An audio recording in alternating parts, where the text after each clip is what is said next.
Hey guys, it's Mrs. Finney, and today we're going to be talking more about division. Today we're specifically going to be talking about a brace map and fact families. Looking at our proficiency scale, we are going to be working on our 2C and our 2D expectations. 2C is using a given set of numbers to create a fact family model and illustrate and explain a model to find the quotient of a 3-digit dividend and a 2-digit divisor. So right here I have drawn a brace map. In this brace map we are going to take our words quotient, dividend, and divisor and identify where each piece goes. We know now that we cannot have our quotient without our dividend and our divisor. So our quotient is going to go over here, and our dividend and our divisor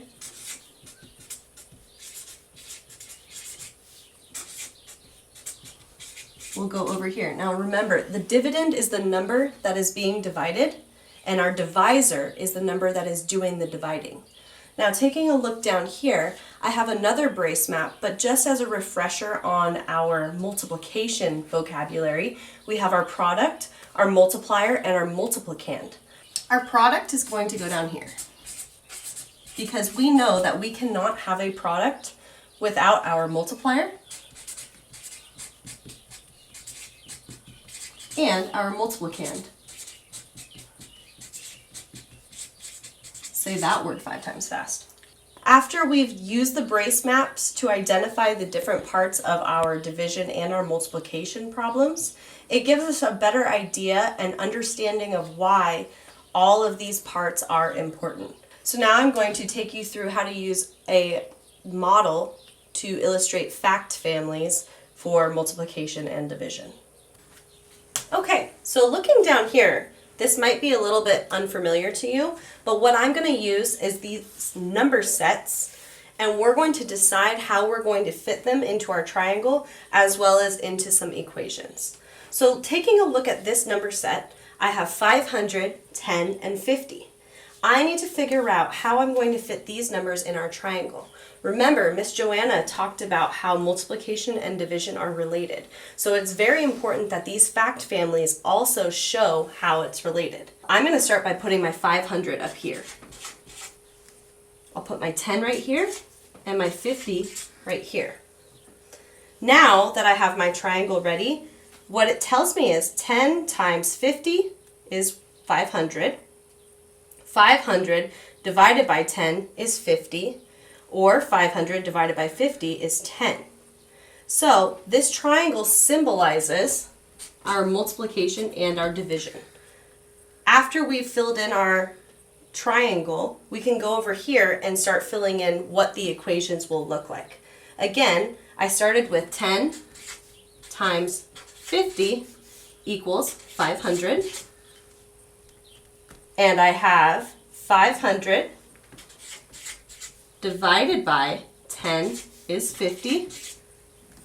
And 500 divided by 50 is 10. Now I know some of you might be thinking, Mrs. Finney, you're forgetting another fact. You're right. I can add that one in there. It's not necessary for this, but it's going to be the opposite of this one. 50 times 10 is 500. So now I have all my fact families illustrating with these number sets what I'm going to do to get either my product or my quotient. Let's take a look over here at our new number set. 15, 8, and 120. Now I personally like having my larger number at the top. I'm going to put my 15 down here and my 8 over here. Now again, I can show that through multiplication and division, all three of these numbers are a set. So let's just take a look over here. I have 120 and I divide it by 8, I'm going to get 15. If I have 120 divided by 15, my quotient is going to be 8. If I have 15 times 8, 120, and again, last, if you would like, you can do 8 times 15. is 120. These are some examples of how you're going to take number sets and relate multiplication and division with all three numbers. Thanks for reviewing fact families and brace maps with me. Remember, you can rewatch this video, or if you have any questions, please let myself or Miss Joanna know. Good luck with your work and have a good day.